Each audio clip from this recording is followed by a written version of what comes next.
And with that out of the way, I am happy to introduce Austin Gregg. Austin Gregg is a Dallas-based entrepreneur and a multi-licensed clinician with a strong background in scaling healthcare companies. Austin has founded multiple companies, several of which he has scaled locally and nationally. Under his leadership, his organizations have won over 250 Best in Class awards, including the coveted Best Places to Work in the Nation ranking, along with creating hundreds of jobs. He was voted Social Worker of the Year in 2018, Entrepreneur of the Year in 2019, listed into the 40 under 40 in 2021, Outstanding Healthcare CEO in 2022, named to the Dallas 500 in 2023, and recently was awarded the Face of Mental Health Treatment Award in 2024. Please welcome Austin Gregg. Thanks, Luke. It's good to be here. Sure, wonderful. Well, we're glad you're here. So today's topic is going to be focused on mental health and mental well-being. I know your history has been that you've been an adjunct professor, you have founded a number of companies, all within the wellness space. Tell us a little bit more about your background and why you chose mental health as your area of focus. Yeah, absolutely. I do enjoy being a professor at TCU and teaching on these things. And I always endeavored to be in a clinical leadership position. Prior to founding my own companies, I was a CEO for a few local inpatient psychiatric hospitals. And I always wanted to be the leader at the table who could have a conversation related to business and finance and accounting, but also have clinically related conversations. And I found myself discovering that in those conversations, a lot about what we're talking about is the wellness of our employees, those rendering the direct services and the value on that. And I always wanted to do my best to capture those things. And so through academic and education, I felt it got me closer, and then it was complementary in the occupational sense so that we could go out and do our very personal why and contribute to the goodness in this entire world. Wonderful. And it's you have such a unique blend of skills. You could often make a very good, solid career out of being an excellent clinician, but you have chosen to also layer in all of the business and leadership processes along with it. And I'm certain that certainly helped you as you've worked your way through, all the way up through. I know I saw you've founded several companies, and you've got to have both pieces of that pie in order to be able to make a big organization work like that. Yeah. Now, mental wellness and mental well-being in the workplace, I feel like certainly throughout the pandemic and even now post-pandemic, it's a topic that's being discussed more and more frequently. What are you finding? You're right. It is a conversation that's becoming common in workplaces. And personally, I think it's an exciting because each and every time we have a conversation related to how do we care better for our employees and for our team, we always find that the fruit of those efforts will be positive. And in addition to that, there have been three pretty large studies that have came out as it relates to this very thing. Most recently, Forbes last year, Dr. Brower did a study that showed that leaders, individuals in an organization that are leaders, have more impact on an individual's mental health than their doctor, than their therapist, and an equivalent amount of impact of their spouses. And said another way, we become one of the most important influences in their life. And I know leadership has sometimes these invisible weights, but knowing that we have that type of influence over another person, it just seems right that we begin talking about wellness. And more to that, wellness in an organization helps promote the business goals. There was a study done at Oxford that found almost a perfect correlation, which is very rare to find perfect correlations, between employee wellness and employee happiness to the enterprise's valuation, the return on equity, and their overall profitability.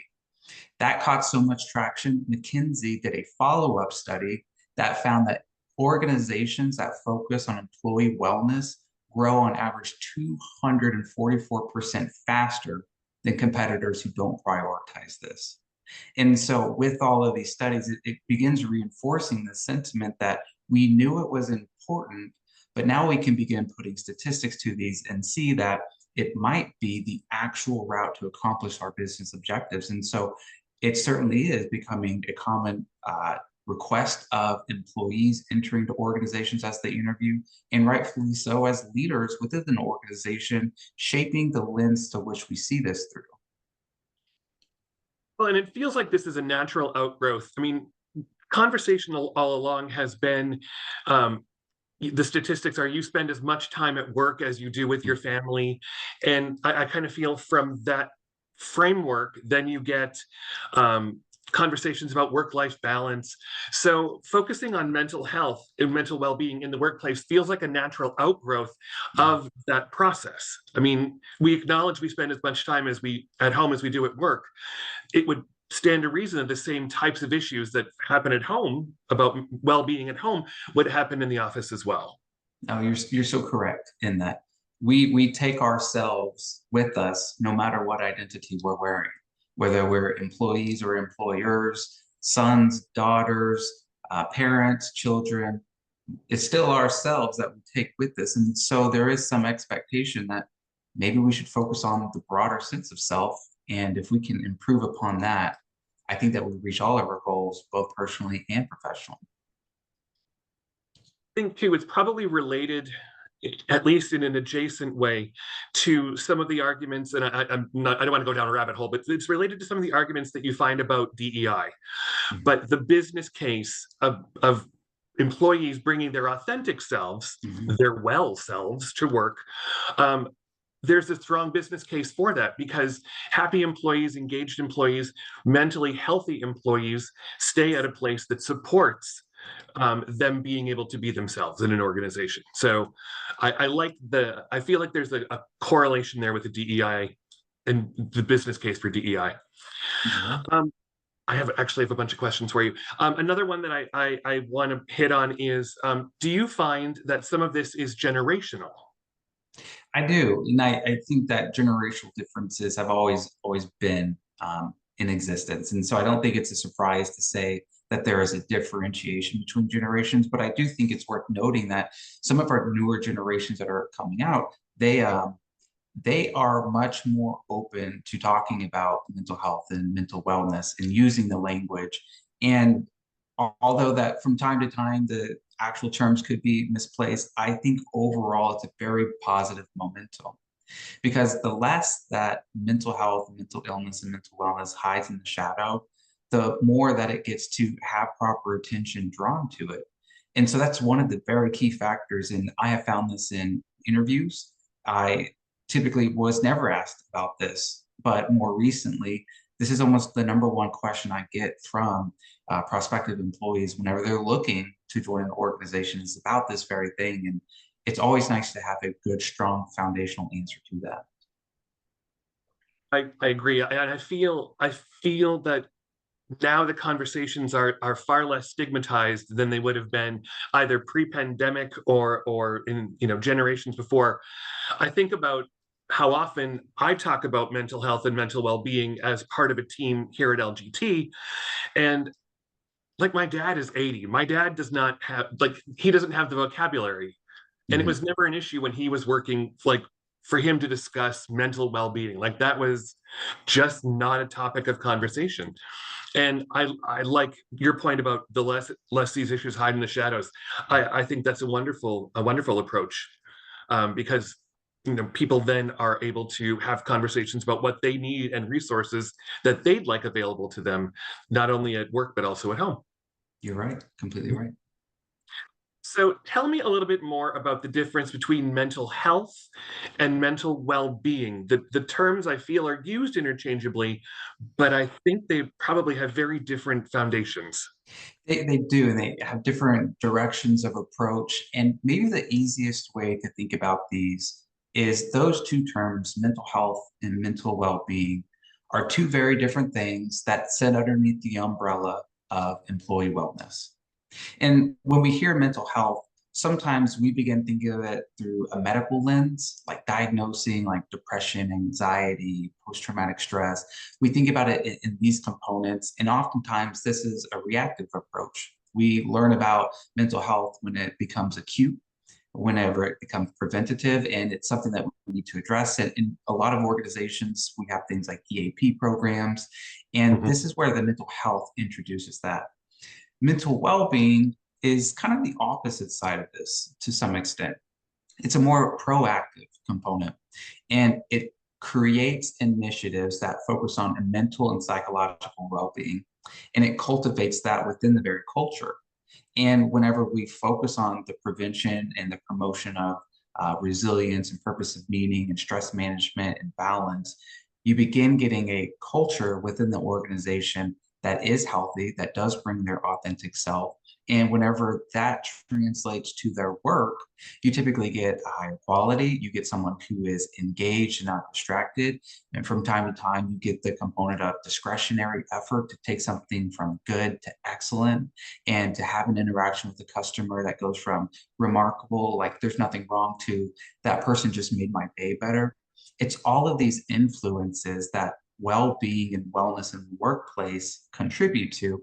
And I think this is the idea and the goal of a talk like this. There's a different CEU that we could probably do on what happens with an employee says, I'm struggling with anxiety or I am struggling with alcohol. There's resources for that, but this one is, what can we do in the workplace that promotes that healthy culture? And it's my hope in the next few minutes that we spend together that I can give the entire team and the audience here 5 legitimate things that they could take away immediately from this, whether it be a skill, a reflective piece, or even a perspective that might differ from the one that we share now. Wonderful. All right, well, let's dive in then. So what do you feel, in your opinion, is the number one step for a leader to start creating a culture of well-being? So I'll start off with the number one. I'll pre-warn you, this one might get the eye roll, but it's so true. The Okay. number one thing we as leaders can do is be a leader worth following and showing up to work and not expecting people to follow us because we have a badge that says, I'm your manager and you should do what I say, but create people that want to actually follow you. And to me, I think that's a big paradigm shift. And to me, I think that requires us to reflect on ourselves personally first. And it goes along with taking care of ourselves, understanding who we're becoming and where we want to go, asking ourselves the reflective questions is, do I have goals and am I accomplishing those? Does my team see that? Are my activities and actions, does that create an excitement in my team to follow? We could create an analogy, say if I multiply myself and it's just a department of me's, and what would that look like? And sometimes we might argue, well, work would actually get done in a great way. But other times, I think we're a little bit more reflective. I think that we can improve upon ourselves. One of the things that I ask my team in typically every orientation that we do for new employees, but routinely, is my job as a leader is to become my very best self for y'all. And I want us to have that culture. I want me, who's sitting here September 18th, 2025, to be a better version of myself than I am today. And I think I owe that to my team who's willing to follow. And there's nothing to say there's anything wrong with who I currently am. But I think as we gain new skills, new perspectives, new depths of wisdom, we can provide that new value to those around us. And there's a lot of inspiration with that. And so if I'm a leader that upholds those very things with me, then and only then can I expect it in other people to cultivate that, to create a wellness culture. One of the quotes that always sticks with me is whatever you're doing right now, you're getting better at. And so as a CEU, like what we're doing right now is talking about wellness and getting better at it. Well, hopefully we're one of 5 through, so we'll see. But Yeah. I like to think through that because there's a sense of self that what am I doing after the CEU? What am I doing after the workday? What do I do in the evening? And it is, what am I attributing my most valuable resource, which is time? What am I attributing that to? And what am I getting better at? And how might that promote the wellness and health of anyone that I'm around? So there are several really good points in there. One, I feel like fundamentally you're kind of outlining the distinction between a boss and a leader. And two, I think I would also add into that that while you're being mindful of everyone of your own well-being and the well-being of the rest of the team, there also has to be an element of trust back and forth there. And getting better at something doesn't necessarily mean the book study or getting a certification, although those are great that's a good example, but it's also taking care of yourself personally and being open to helping other people be better versions of themselves as well. And I think that fundamentally is where the trust comes into play.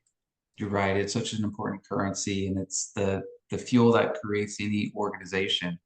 And whenever I take care of myself, a personal example, I'm a therapist. And I think there's a reasonable component that my clients might expect me to have some degree of help myself so that I could produce and cultivate that within them. And I think the very same parallel happens with leaders. And if we are accomplishing goals and have a sense of health and leadership, we're going to take a team to incredible places. You have to, I have to laugh just really quickly because I think about, I would not want to have an entire team of me. I think that might be overkill. Let's see. Hang on one second. Sorry, the questions in my way. All right. So we're taking care of ourselves. I get that. How do we plug this in to our workplace on a regular basis? Where are we seeing it fit in? When we take care of ourselves, I think that gives us the open door to begin understanding our employees at a little bit more of a deeper level. And this is what I'll offer is challenging the dynamic that's just solely exclusive to you are, to me, the work that you do. I'll give you assignments, I'll give you routine, I'll give you systems. I just need you to operate those 8 to 5, 40 hours a week, maybe sometimes 50 or 60. And that's what you are to me. That's the basis of our relationship. And I think that's the ground level. And if we really want to create a culture of wellness, we will need to upgrade that significantly. And one of the very easy things we can do is just simply ask our employees what their goals are. And the way I've always set this up with my employees is that I've said, you can share whatever type of goal that you're open and interested to. If you want to keep it strictly work and occupation, what you want to accomplish here, then that's exactly what we'll talk about. But if you want to open it up and give me an academic goal, a fitness goal, a spiritual goal, whatever goal you have, I'd love to know what you're working towards so that maybe I can encourage you along the way. Maybe I can even give resources along the way. Maybe you need some accountability. But what we do when we endeavor to learn about our employees and what they're working towards is we open up one little bit more dimension within that relationship. And you mentioned trust earlier. It's such a great concept, especially applied here. This is how we begin developing trust. I have not a war, but I have a vendetta against pizza parties. And so I'm going to be maybe a little unpopular here, but I've always told my leaders, don't be a leader that throws a pizza party. Now, if I have stepped on toes and you throw, there's nothing wrong with pizza. What I'm trying to say is don't let that be the excellence within the relationship, the go above and beyond. I promise that the value of your time, hearing and listening your employees' goals and being interested in if they're accomplishing them is incredibly more valuable than that pepperoni pizza on a random Friday that we probably have already forgotten about. I did this thing in my organization, and I'll share it with anyone who's interested. I call them heartbeat check-ins. And as the CEO, I scheduled a 15-minute check-in with 100% of my employees. And I met with 100% of people every 30 days. And when the organization grew and I was no longer to do that, I taught my leaders and my team and my managers to do them. And that was the whole point. Have a human conversation about whatever. Understand, how do they like to be praised? What inspires them? What are they working towards? How can we help them? What are your goals? 60 days ago, you said that you were going to apply for this. Did you get in? Or 60 days ago, you were going to train for a 10K. How is that going? And I promise that will mean so much more in that relationship. And that allows us to build on top of it. I personally, I endeavor to know them and their goals. I began doing things like, so I wrote their kids' birthday cards. It took 5 minutes out of my day when they had a birthday card. I wrote the handwritten birthday card and mailed it to their home. Very simple, but I would have never been able to do that without a relationship. Things like Right. remembering their anniversaries, something silly like half birthdays.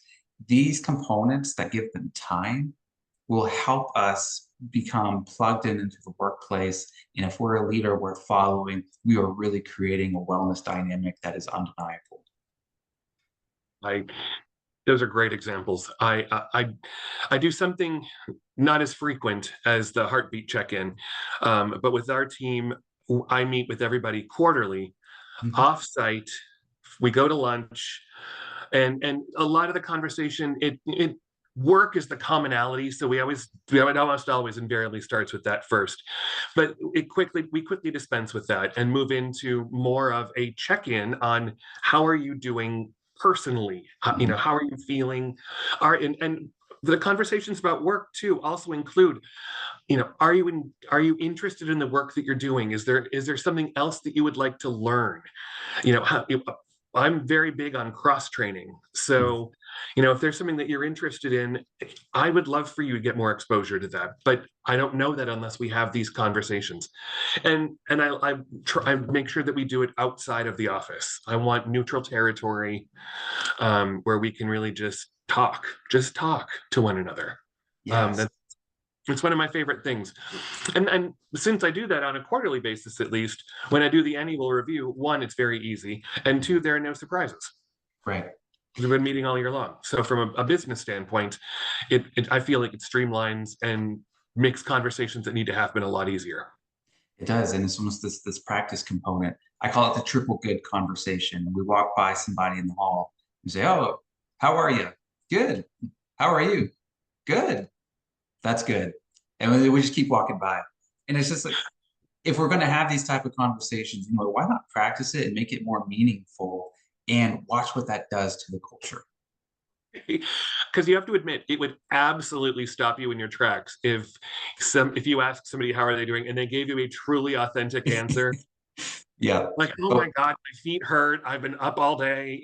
I mean, yeah, it was yeah. that. Those are purely transactional. Yeah, you're right. It would be a gift. It was a little bit more than that. Okay, all right. So it seems that there are a lot of conversations and discussions about stress and burnout. What should a leader's job truly be to decrease stress at work? No. In fact, I don't think it's realistic to eliminate stress. And I'm going to propose a perspective that I don't think we really want stress to go away. Now, I think that there's a litmus test that could be the Goldilocks test, and we should know this from our employees that if we give them too much stress, they may shut down and feel overwhelmed, and if it's too little, they'll feel unchallenged and a little burnt out. And so we'll need to have some of this meaningful calibration within that. But what we can do with the stress, because we know it's going to be there, and knowing the audience I'm talking to, like the job is hard. It's challenging. It's complex. It's sophisticated, and if we know that going in, that by nature and by default, there could be some pretty stressful days. But there's nothing more eroding of character than a tremendous amount of stress without any purpose. And helping an employee see the purpose behind what they do and make it meaningful to them. And this could come in two different directions. What is the output of my work? What is it going to do to the individual that I'm serving? And sometimes, if we see that impact, it helps us understand the purpose behind what we're doing. And alternatively, maybe one of our employees has confided in us that they would really like to become a leader in our organization, or they want to manage a team, or they want bigger projects. We can begin connecting the work and the stress to show them that they're getting closer to that goal.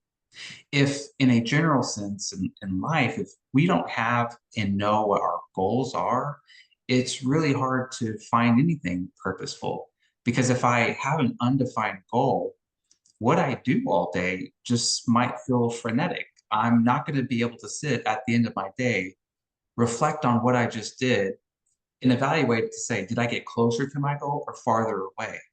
If there's nothing to reconcile it to, it just sometimes comes out as anxiety producing. And then we begin hearing the words like, I'm burnt out, I have compassion fatigue, I'm too stressed out. And what I think is actually being communicated in those is I'm not sure I see the purpose and the meaning behind these things. I'm not sure if I'm getting closer to my goal or further away. And I think those are the jobs of the leader to help them see those things so that when stressful times come, I can work through, I can apply my excellence, I can apply my discretionary effort, and I can interact with the customer and the team in a way that promotes and edifies them. So it's fundamental then that we need to have those clarifying conversations um, throughout the career of the people that we work with, so that they understand what the end goal is. Mhm. In the accounting space, we especially in public accounting, we run into a couple periods of time throughout the year that, depending on the industry that you're working in, that are known quantities that are going to be stressful. Mhm. We all go through busy season, which is traditionally January through mid to late April, sometimes into May.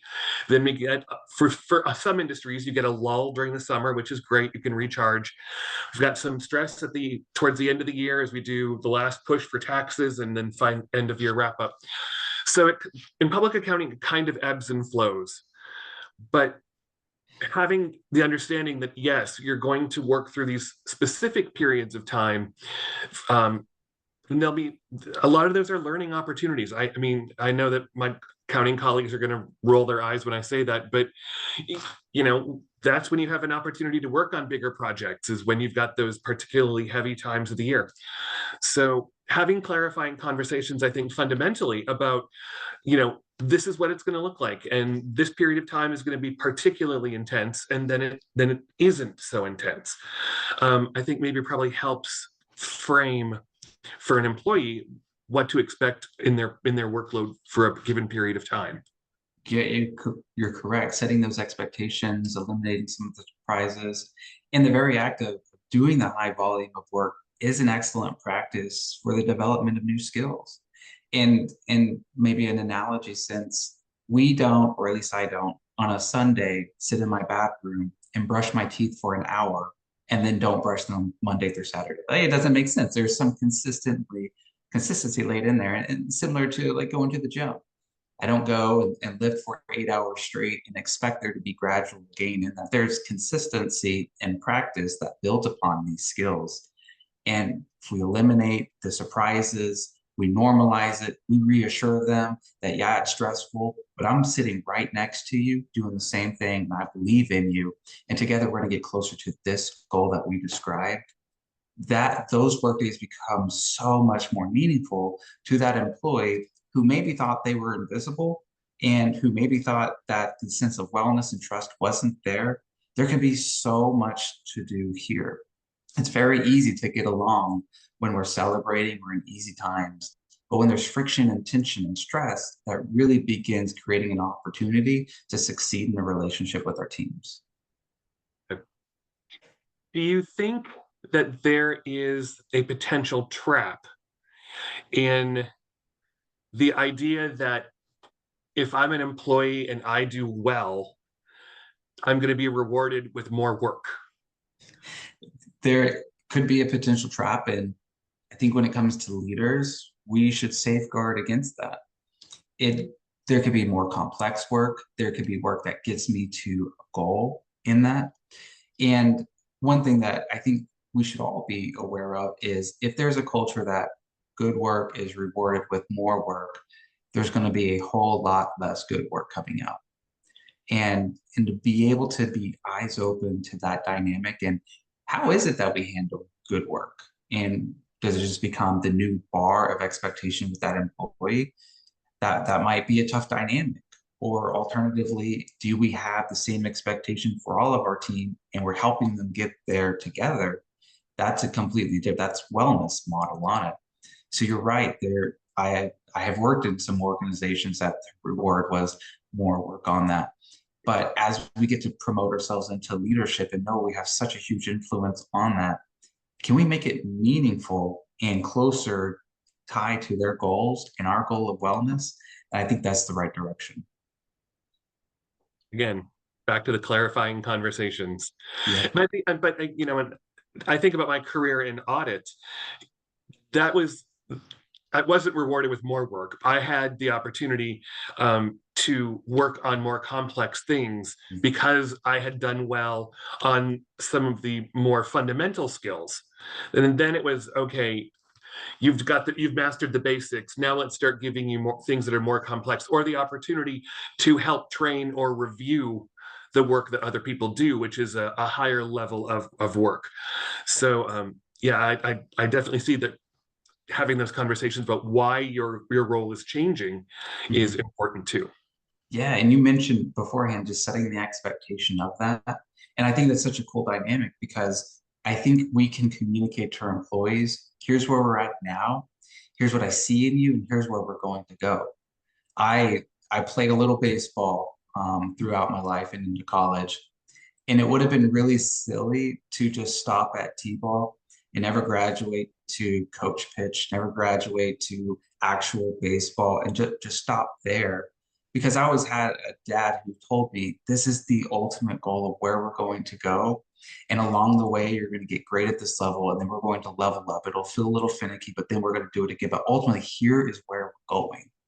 Yeah. And that goal casting creates that atmosphere. This is what I'm working towards. So it doesn't feel like, well, it's just harder the more I go, so I'm just going to stop. It eliminates that. We did have a question pop up in the Q&A, so I'm going to read this one really quickly. Are there specific concrete mental health benefits that you see the best companies doing? If so, could you give an example of a couple of them? Yeah, absolutely. So I'll give you one that was a complete surprise to me. And I gave my employees pet insurance. And I know this is silly.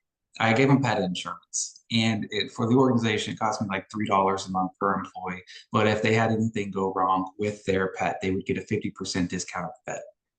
And you would have thought that I did wonders for them. And I would have never known this was a thing if I didn't talk and have that relationship with them. I I would offer pet insurance as a number one. You might be surprised with that. I've also tried unlimited PTO. That seemed to really to sit well and to reduce the stigma of taking a day off on that. That worked well. And then the third one is just a completely separate EAP program, one that is separate from HR. And so those three really work for me.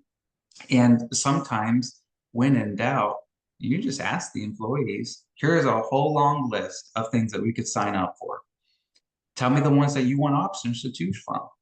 I remember paying a lot of money for a short-term disability and a life insurance piece of benefits for my team. And whenever we did a survey, they all came back and said, like, this is great, thank you, but like, we didn't even want that. And here's the things that we wanted. So those are some good benefits, but there's also great feedback that your team can provide if you just give them a list of options. How did you implement the unlimited PTO? I have heard pros and cons of that type of program. Yeah. I'm so interested just to see what your success story was with that. When I implemented unlimited PTO in the first year, what I found was nobody took it, which was counterintuitive. I thought people would have a little bit more freedom, a little bit of stress, but I just found that they felt more guilty taking it. So we set into place minimums that you have to take at least this much. And I encouraged the leaders to talk it through with them. I never really had a quote unquote individual who just took a tremendous time off of work. Because again, the goal is to create a company of wellness, a real team morality and sense of camaraderie on that.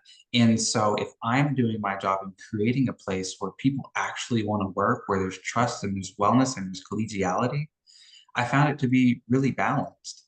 And I also found a relief from the employee who maybe needed a mental health day. Maybe it would not have been productive for them to suck it up and arrive and come, and they would be able to take that. And so there's pros and cons. There's certainly a balance, and there needs to be some measurement techniques in there. But in my personal experiences from the organizations that I've done it in, it has been a success for me. Similar and related to that, a friend of mine, a different company, is taking a required sabbatical. And as a matter of fact, she starts her sabbatical today.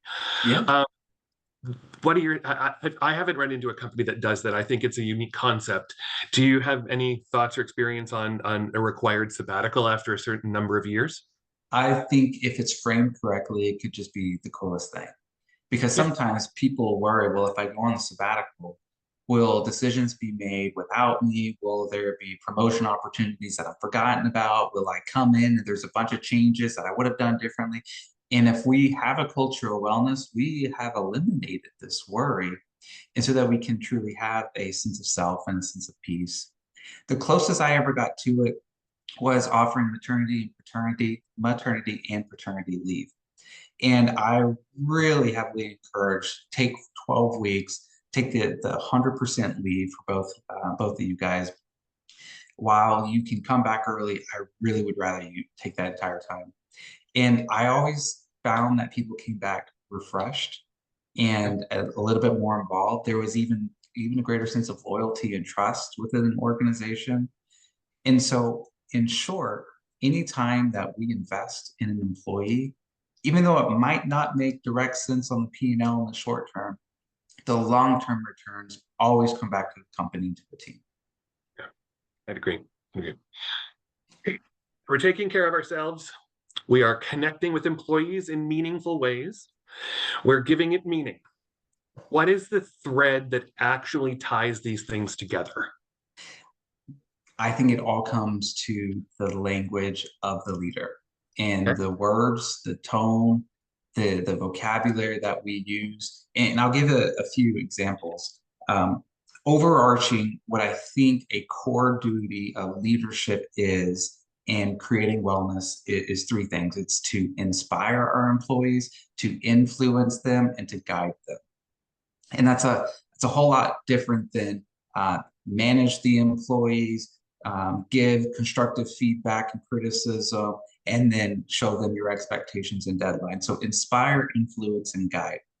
And has everything to do with the words that we use, the vocabulary that we use, and the overall tone. And so an example of this is maybe instead of my and I, we use we and us. It's a little bit more team oriented.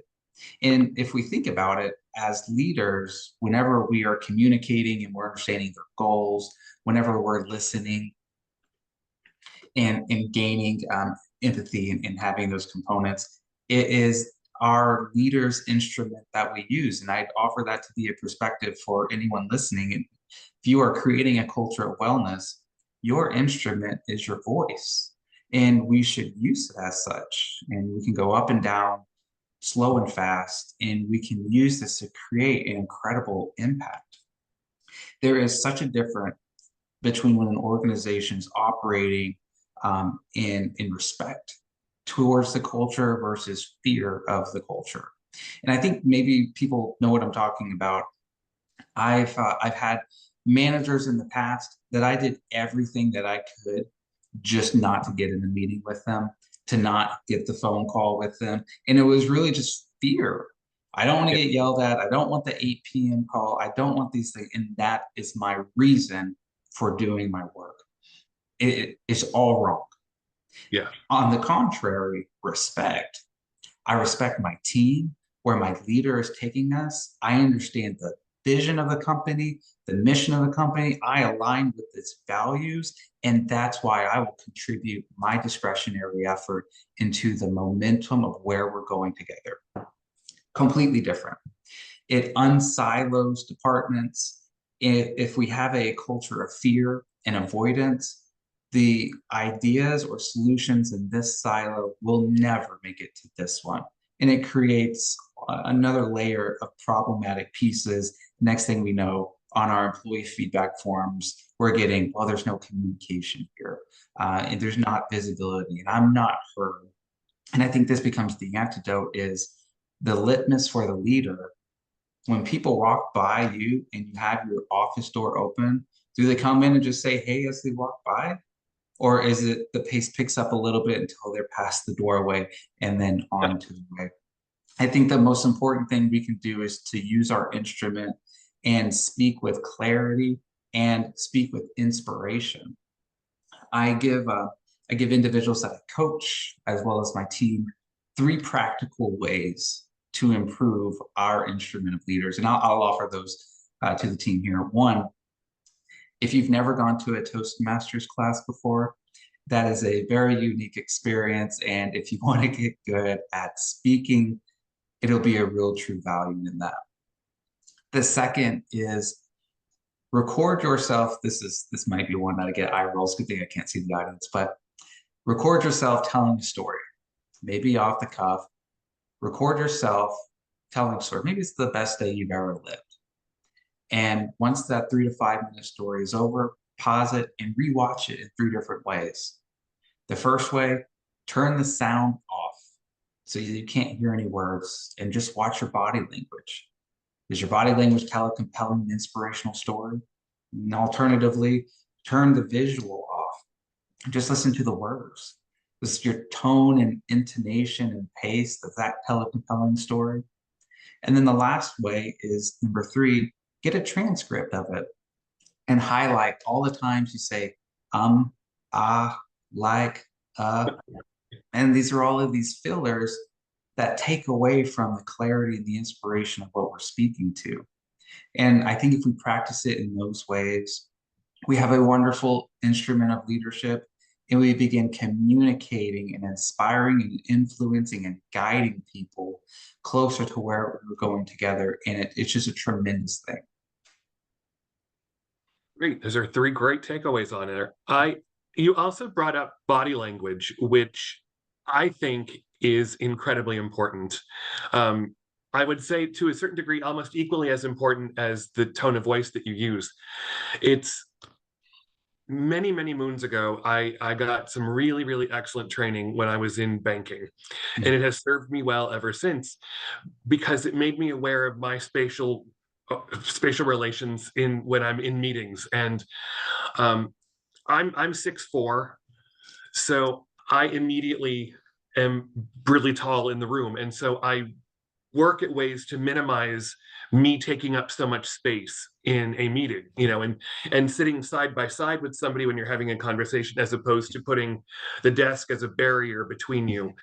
I think body language and position says a lot about setting the tone for a meeting and also about how you want to communicate.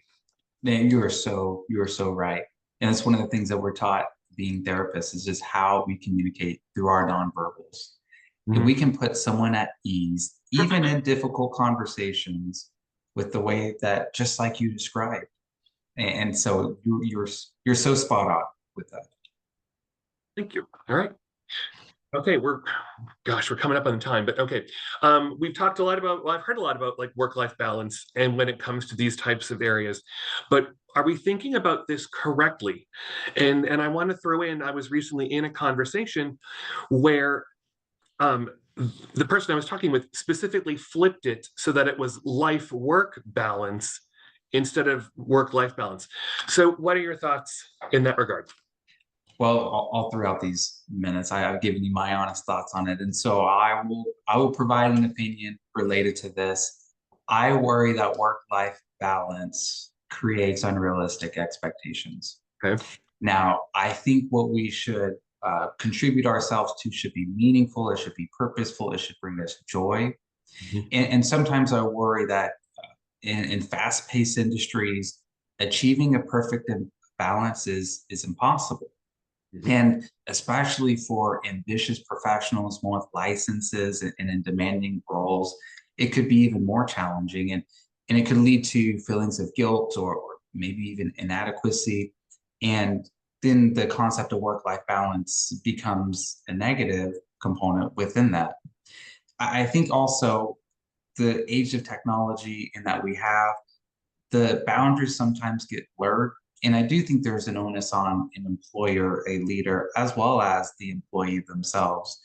Maybe we're not reaching out at 8 p.m. with a meeting invite with HR at 8 a.m. Like maybe we curtail those things, but maybe there is some degree of integration. And I think this is employee specific and employee guided on that. I think they hold the authority in these conversations. But many times when I'm coaching other executives, one of the most common things that I hear is I go on vacation, but I can't relax. I'm sitting on the couch on Sunday, I'm watching golf, and I'm more stressed than I am at the office. And sometimes what we're talking about could be this influence on it. I also think that work-life balance creates like a dichotomous way of thinking about it, Yep. in that they're opposites to each other. And I'm not sure that's overall helpful.